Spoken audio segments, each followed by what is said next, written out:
আসসালামু আলাইকুম প্রিয় দর্শক। আসলে কি পাকিস্তান S-400 মিসাইল ধ্বংস করেছে নাকি এটি ভুয়া দাবি? ইন্ডিয়া যদিও অস্বীকার করেছে, তবুও কিছু প্রমাণ বলছে Pakistan air force Indian S-400 air defence missile system ধ্বংস করেছে। কিছু টেকনিক্যাল প্রমাণ না দিলে এটা বোঝানো কঠিন, কারণ প্রমাণ ছাড়া এ ধরনের দাবি প্রতিষ্ঠিত করা যায় না। চলুন আপনাদের সেই প্রমাণগুলো একটু দেখাই, না হলে হৃদয়ে শান্তি পাবেন না।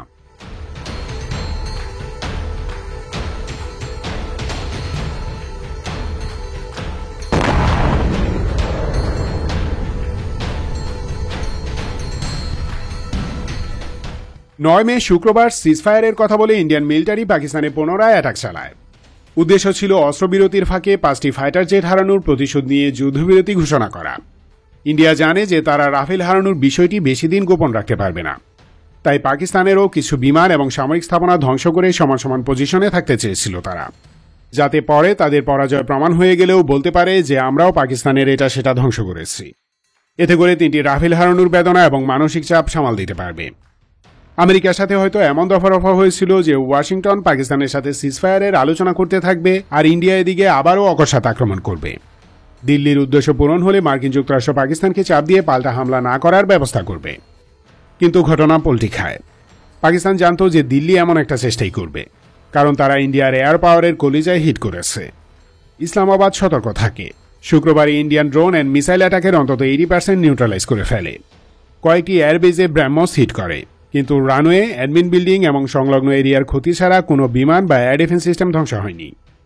পাকিস্তান এই হামলার জবাবে লঞ্চ করে অপারেশন বুনিয়ানুন মারসুস, যা পবিত্র কুরআন থেকে নেয়া দুটি শব্দের একই ফ্রেজ, অর্থ দুর্ভেদ্য সীসার দেয়াল। অপারেশন বুনিয়ানুন মারসুসের অধীনে 10 মে পাকিস্তান আর্ম ফোর্সেস ইন্ডিয়ার ভিতরে 36টি পয়েন্ট টার্গেট করে, 26টি লক্ষ্যবস্তুতে আঘাত হানতে সক্ষম হয়। পাল্টা অ্যাটাক এমন ভয়ঙ্কর হবে ইন্ডিয়া তা আশা করেনি।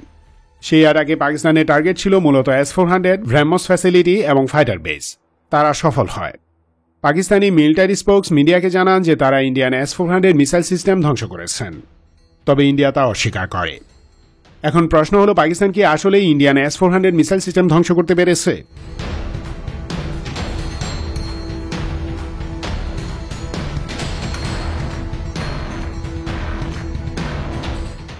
মের অ্যাটাকে পাকিস্তান প্রথমেই টার্গেট করে ইন্ডিয়ান এয়ার ডিফেন্স নেটওয়ার্ককে, কারণ Indian air and ballistic missile defence system পাকিস্তানের 200 কিলোমিটার ভিতরে এরিয়াল টার্গেট ঘায়ালে সক্ষম।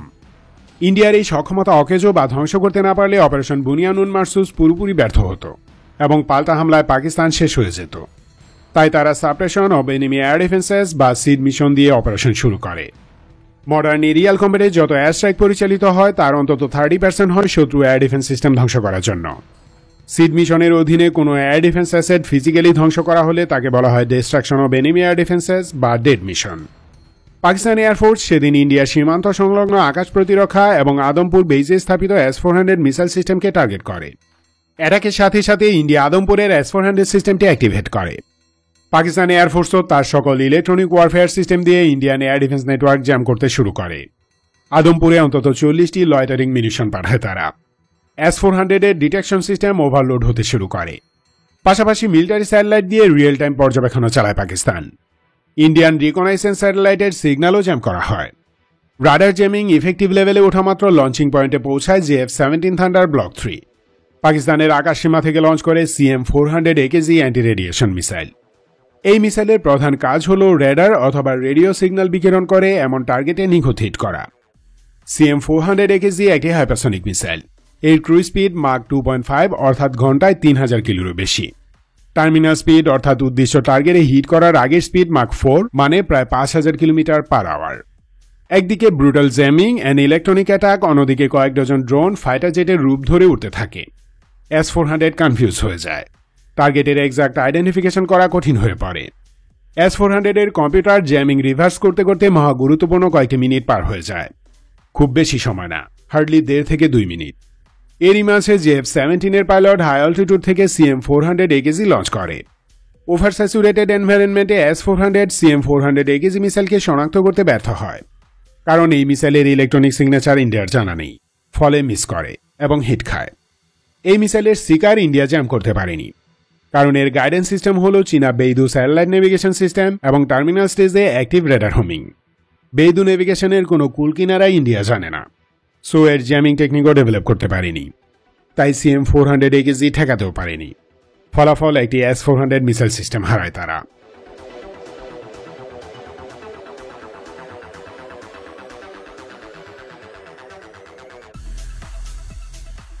যে কোনো মিসাইল, গাইডেড রকেট কিংবা স্মার্ট বোমা ফায়ার করার পর থেকে ফাইনাল স্টেজে পৌঁছা পর্যন্ত সেটি ডিজিটাল ফুটপ্রিন্ট বা ছাপ রেখে যায়। এই ফুটপ্রিন্ট রেডার এবং অন্যান্য ডিটেকশন সিস্টেমের কম্পিউটারে রেকর্ডেড থাকে। S-400 সাইটে হিট করা সেই ডিজিটাল ফুটপ্রিন্ট পাকিস্তানের কাছে আছে, যার কিছু অংশ তারা প্রকাশ করেছে। এই যুদ্ধের শুরু থেকেই পাকিস্তান সাপ্রেশন ও বেনিমি এয়ার ডিফেন্সেস বা সিড ডক্ট্রিন অ্যাপ্লাই করছে। প্রথম দিনই এই টেকনিক অ্যাপ্লাই করে তারা ইন্ডিয়ান এয়ার ডিফেন্সকে অন্ধ বানিয়ে দিয়েছিল। সাথে ইলেকট্রনিক অ্যাটাক তো ছিলই, ফলে 3টি রাফেল সহ 5টি ফাইটার জেট এবং একটি ইসরায়েলি ড্রোন হারাতে হয়।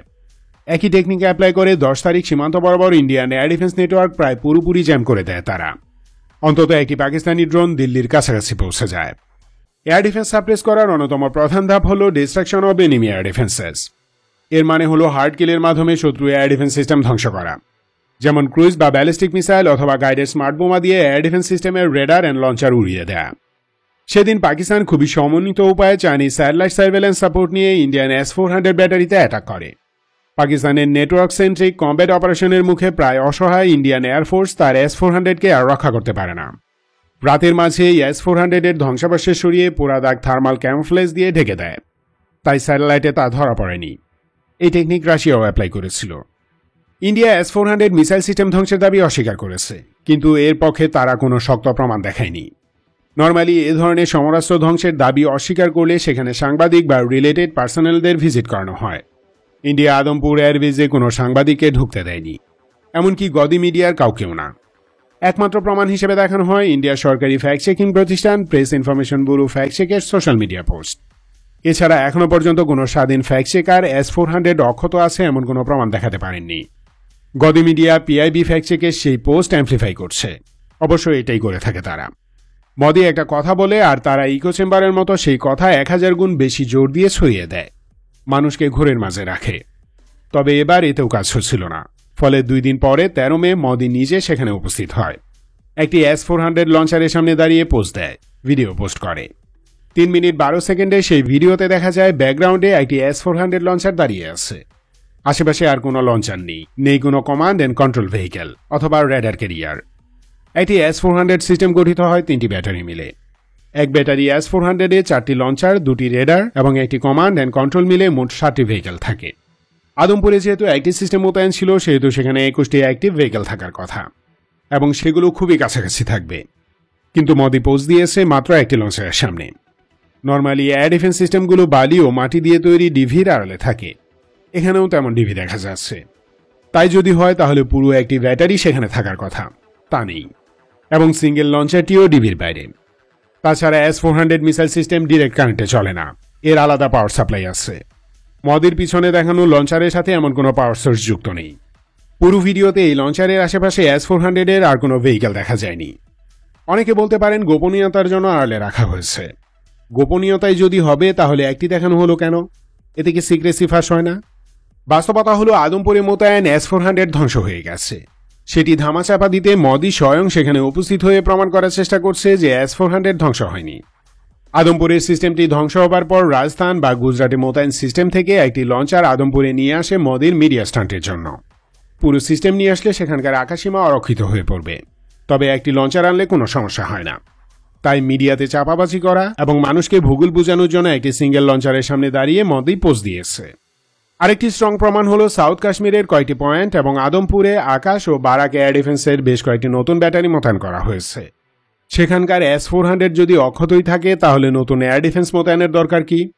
এতেই তো প্রমাণ হয় যে S-400 ধ্বংস হয়েছে বলেই ইসরায়েলি বারাক এবং আকাশ এয়ার ডিফেন্স সিস্টেম মোতায়েন করতে হয়েছে, কারণ আদমপুরের এয়ার ডিফেন্স পাকিস্তানি অ্যাটাক ঠেকানোর অন্যতম একটি পয়েন্ট।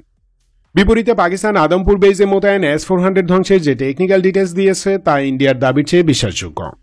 CM-400 হাইপারসনিক মিসাইল আকাশে উঁচু থেকে লঞ্চ করলে এর নর্মাল স্পিড মাক 3 বেশি থাকে, মানে প্রতি মিনিটে 60 কিলোর বেশি। সেদিন F-17 থান্ডার প্রায় 13,000 মিটার উঁচু থেকে 2টি CM-400 লঞ্চ করে। সুপারসনিক স্পিডে উড্ডয়নরত থান্ডার থেকে লঞ্চ করা মিসাইলটি অটোমেটিক সুপারসনিক স্পিড পেয়ে যায়, অনেকটা বিলিয়নিয়ারের ঘরে জন্মে বাই বার্থ বিলিয়নিয়ার হওয়ার মতো। CM400 সুপারসনিক স্পিড থেকে হাইপারসনিক স্পিডে ওঠে মাত্র কয়েক সেকেন্ডে, শেষের 100 কিলো পার করে মাক 4 স্পিডে, অর্থাৎ সেটি 250 কিলো দূরত্ব অতিক্রম করেছে গড়পড়তা 70 কিলোমিটার প্রতি মিনিটে, মানে 3.5 থেকে 4 মিনিটের মাথায় সে আদমপুরে হিট করে। In the mean time Pakistani electronic warfare অ্যাসেটগুলো Indian radar and detection system jam করে রাখে, ফলে CM400 সঠিক সময়ে শনাক্ত করে ভূপাতিত করতে ব্যর্থ হয় ইন্ডিয়া, আর S400 সিস্টেমটি অক্কা পায়। ফেক নিউজের আতুরঘর ইন্ডিয়া এটি ধামাচাপা দেওয়ার জন্য আরও 10 মিলিয়ন খরচ করবে, কিন্তু এতে সত্য মুছে যাবে না। আরেকটি থিওরিটিক্যাল প্রমাণ আছে, তা হলো বিশাল মিলিটারি পাওয়ার গ্যাপ থাকা সত্ত্বেও পাকিস্তান ইন্ডিয়াকে এই যুদ্ধে যেভাবে পরাজিত করেছে তা অবিশ্বাস্য। 1:10 এয়ার পাওয়ার গ্যাপ নিয়েও পাকিস্তান ইন্ডিয়ান এয়ারফোর্সের 3টি রাফেল, একটি Su-30 ও একটি MiG-29 সহ অনেক ইসরায়েলি ড্রোন ভূপাতিত করেছে। ইন্ডিয়ান আর্মি 3 গুণ বেশি পাওয়ার থাকা সত্ত্বেও বর্ডারে সাদা পতাকা উড়িয়ে সারেন্ডার করেছে। সেখানে S-400 ধ্বংস করা অসম্ভব কিছু না। S-400 এর আগেও ধ্বংস হয়েছে। 2024 সালের 28 এপ্রিল ক্রিমিয়ায়, 6 মে জাপোরিজিয়ায় এবং 22 মে মসপাইন এয়ারবেজে মোতায়েন রাশিয়ান S-400 ধ্বংস করেছে ইউক্রেন। সেগুলো ছিল রাশিয়ান ভার্সন। আর ইন্ডিয়াকে যে ভ্যারিয়েন্ট দেওয়া হয়েছে তা খানিকটা ডাউনগ্রেডেড। শক্তিশালী কারোর জন্য এটা ধ্বংস করা আরও সহজ। Thanks for watching this video. Stay alert, stay awake and stay safe. Love Bangladesh. Long live Bangladesh.